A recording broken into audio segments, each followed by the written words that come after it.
Olá! Na aula de hoje nós falaremos sobre a prosa da segunda fase do modernismo brasileiro. A grande característica da prosa neste momento é o regionalismo, é a relação do homem com o meio em que vive.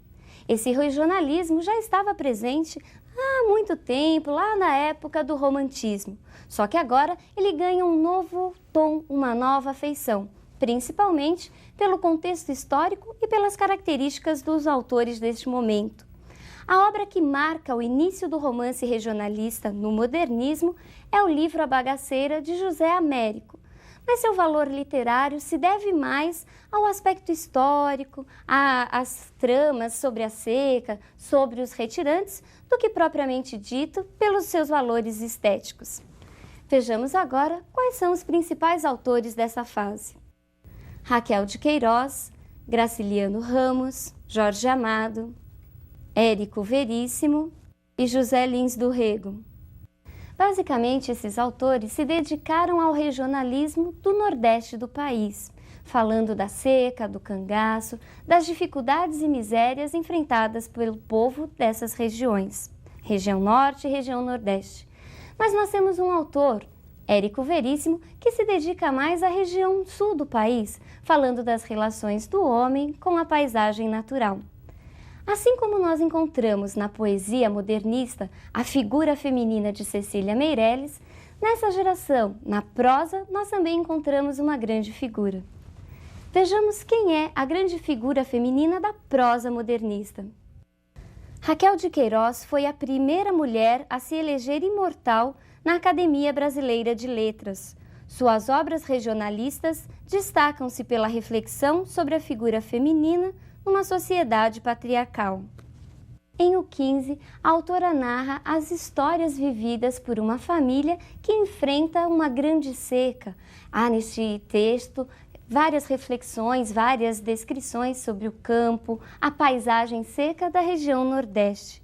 A figura feminina também é um ponto central na obra da autora. Destacam-se entre essas personagens femininas Conceição em O 15 e Maria Bonita em Um Lampião. Vejamos agora a imagem de Graciliano Ramos, importante figura dessa segunda fase.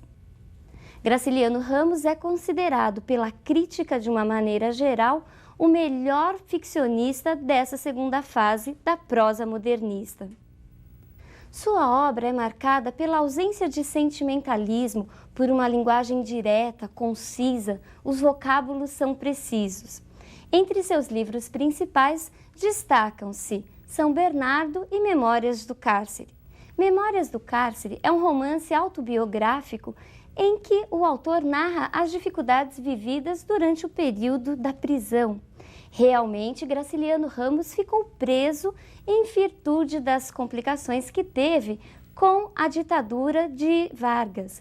O próprio Graciliano apresentou algumas ligações com o Partido Comunista, o que provocou sua prisão. Já em São Bernardo, nós encontramos a história de Paulo Honório, o rico proprietário da fazenda São Bernardo. Neste texto, Graciliano faz uma reflexão sobre o processo de coisificação do homem, que muitas vezes volta-se mais para o ter do que para o ser. Vejamos agora as próximas imagens que trazem o tema central de um livro muito importante deste autor.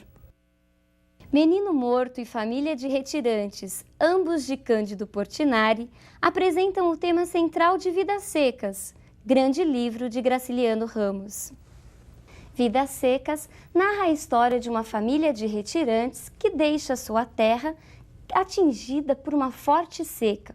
A família é composta por Sinhá Vitória, a mãe, Fabiano, o pai, 2 filhos, apenas chamados de menino mais velho e menino mais novo, e os animais, o papagaio e a conhecidíssima cachorra-baleia. Vejamos agora um trecho em que narra o início da saída desta família.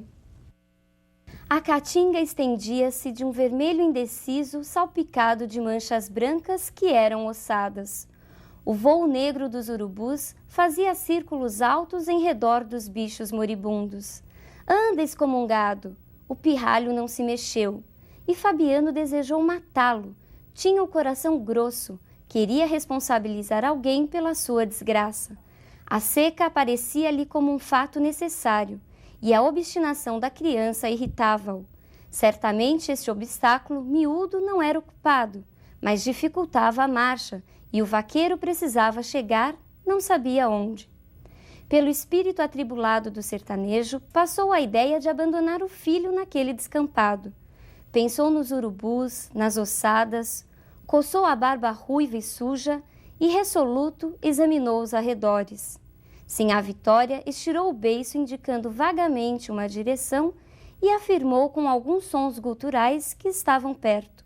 Fabiano meteu a faca na bainha, guardou-a no cinturão, acocorou-se, pegou no pulso do menino que se encolhia, os joelhos encostados no estômago, frio como um defunto. Aí a cólera desapareceu e Fabiano teve pena. Impossível abandonar um anjinho aos bichos do mato.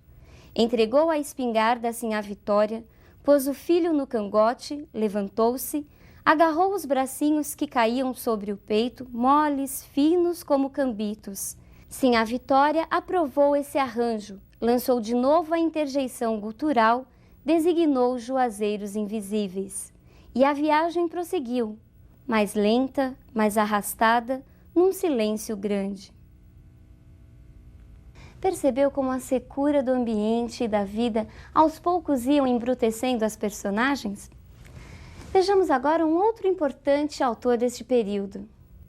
Jorge Amado é talvez um dos escritores mais conhecidos pelo público jovem, isto porque muitos de seus livros foram adaptados para a TV e para o cinema, e ainda hoje é um dos escritores brasileiros que mais vendeu livros. Seus textos traçam um verdadeiro painel do Brasil, em especial do povo baiano. Sua linguagem simples, próxima ao falar do povo, sua constante preocupação com as tradições e os costumes populares, e ainda o seu bom humor, fizeram de Jorge Amado um dos escritores mais aclamados e mais benquistos do público atualmente. Sua obra é frequentemente dividida em função da temática. Assim nós temos Romances da Bahia, que retratam a vida das classes oprimidas na urbana Salvador. São livros de denúncia das desigualdades sociais. Entre eles, destaca-se Capitães da Areia. Romances ligados ao ciclo do cacau, que retratam a exploração dos trabalhadores rurais pela economia latifundiária do Nordeste. Segundo o próprio Jorge Amado, foi a luta do cacau que o tornou romancista. Entre esses romances destacam-se Cacau e Terras do Sem Fim. E por último, as Crônicas de Costumes, que partem dos cenários do Agreste e da Zona Cacaueira para uma reflexão sobre a vida, os amores e os costumes da sociedade. São desse ciclo as conhecidíssimas figuras femininas de Jorge Amado, como Gabriela Cravo e Canela, Dona Flor e seus dois maridos, Tieta do Agreste e Teresa Batista Cansada de Guerra. Vejamos agora a imagem de outro importante escritor deste período. Érico Veríssimo, que assim como Jorge Amado, conquistou o público leitor. Sua obra é comumente dividida em romances urbanos, históricos e políticos. Entre os romances urbanos destacam-se Clarissa e Olhai os Lírios do Campo. Neste momento, nós temos um autor que analisa as questões, as crises de uma sociedade na época. A sua grande obra-prima é a trilogia histórica O Tempo e o Vento, em que nós encontramos as grandes figuras de Ana Terra e Rodrigo Cambará. E é dele também o conhecidíssimo Incidente em Antares, um romance político que mistura o plano real com o plano imaginário. Num dado momento desse romance, os coveiros entram em greve e os mortos, por sua vez, acabam ressuscitando para denunciar a corrupção e a podridão moral dos moradores da cidade. Esse romance é a marca realmente entre o ficcional, entre o imaginário e o real. Vejamos agora o último grande escritor desse período. José Lins do Rego, à direita, sem chapéu e de óculos, foi um apaixonado por futebol.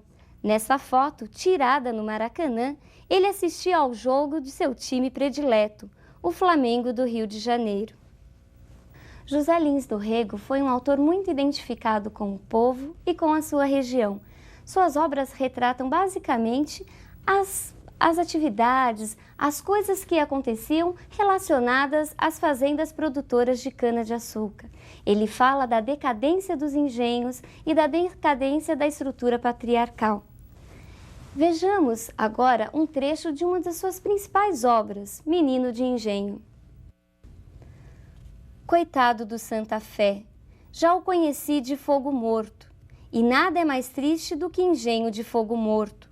Uma desolação de fim de vida, de ruína, que dá à paisagem rural uma melancolia de cemitério abandonado.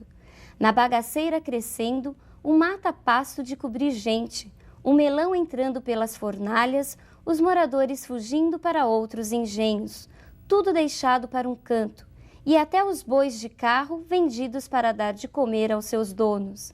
Ao lado da prosperidade e da riqueza do meu avô, eu vira ruir, até no prestígio de sua autoridade, aquele simpático velhinho que era o coronel Lula de Holanda, com seu Santa Fé caindo aos pedaços. Cuidado, não confunda a expressão fogo morto que aparece nesse texto. Na realidade, Fogo Morto também é um outro romance deste escritor. Bom, pessoal, na aula de hoje nós falamos um pouco da prosa modernista da segunda fase. Por hoje é só, um grande abraço e até a próxima aula em que veremos o que acontece na terceira fase. Um abraço e até lá!